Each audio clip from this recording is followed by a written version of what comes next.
On va céder à la tradition, c'est-à-dire s'interroger sur les événements qui nous ont le plus marqués dans cette année 2015, qui a été fertile en événements et souvent en événements tragiques. Je dirais qu'il y en a 3 qui retiennent particulièrement mon attention. D'une part, la crise grecque, qui n'est pas seulement une crise grecque, mais qui est une crise européenne,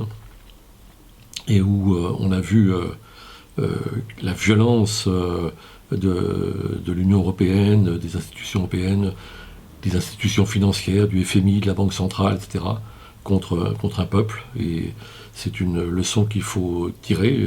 pour l'avenir, et qui a conduit malheureusement Alexis Tsipras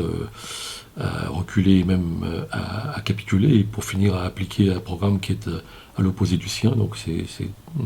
un événement très, très grave et finalement très, très négatif pour la démocratie européenne. L'autre événement, c'est les migrants qui sont venus principalement de Syrie, mais aussi d'Afghanistan et d'Afrique. Et je le relierai au 3e événement, qui est ce qui s'est passé le 13 novembre, et ce qui s'est passé aussi le 7 janvier, c'est-à-dire avec les attentats contre Charlie Hebdo et l'épicerie Pierre Cachère. Mais je dirais que ce qui s'est passé le 13 novembre, c'est une façon donne encore plus, disons, à réfléchir à l'évolution de notre monde, parce que qu'est-ce qui s'est passé finalement? Alors nous, on l'a vécu de façon un peu particulière à Politis, puisqu'il se trouve que nous sommes rue de Charonne, c'est-à-dire vraiment là où les attentats ont eu lieu, que au moins 2 des cafés qui ont été visés sont des cafés que l'on connaît, qui nous arrive de fréquenter, qu'on a eu dans un premier temps une sorte de réflexe un peu quasi familial, c'est-à-dire de donner des coups de fil, de savoir où était tel ou tel de notre équipe. Il y a eu ce réflexe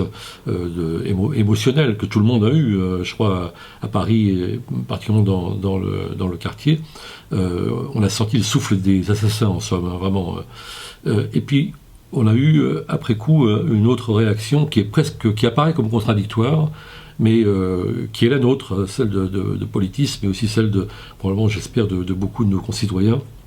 qui est de se dire, finalement, on a changé de monde, et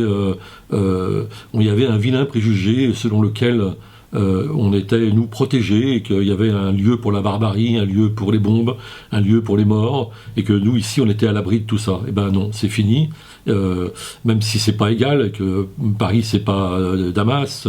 ou Alep, et que c'est pas vrai que nous soyons en guerre, nous, ici, contrairement au discours de Manuel Valls et de François Hollande. Mais cependant, on n'est plus à l'abri, on n'était pas à l'abri non plus avec l'affaire de Charlie,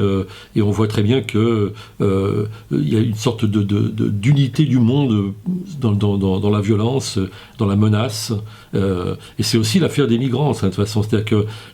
la Syrie déborde, je dirais pas la Syrie, d'ailleurs je dirais le drame syrien déborde sur l'Europe, et on ne peut pas être indifférent à des foyers de violence auxquels on ne fait rien, pour lesquels on n'agit pas, en espérant qu'ils vont s'éteindre par eux-mêmes, ou que ces gens vont s'entretuer loin de nous, et dans l'indifférence générale. Ça, c'est fini, et je crois que c'est la leçon, et il faut savoir aussi que nos morts ont un visage, ont des noms, sont des gens qui nous sont parfois familiers. Les morts là-bas, on n'en connaît pas les visages, on n'en connaît pas les noms. Ils tombent parfois sous nos propres bombes, les bombes de nos avions, parce qu'on ne sait pas quels sont les dégâts causés par l'aviation de la coalition, comme on dit, y compris les bombes françaises. Et ces gens, ils n'ont pas de visage, ils n'ont pas de nom, ils ont aussi des familles, ils ont aussi des enfants qui périssent. Et c'est tout ça qu'il faut réussir à intégrer dans une autre vision de l'humanité. Et c'est peut-être ça, finalement, au-delà des événements eux-mêmes, ce qu'il y a de plus marquant dans cette tragique année 2015.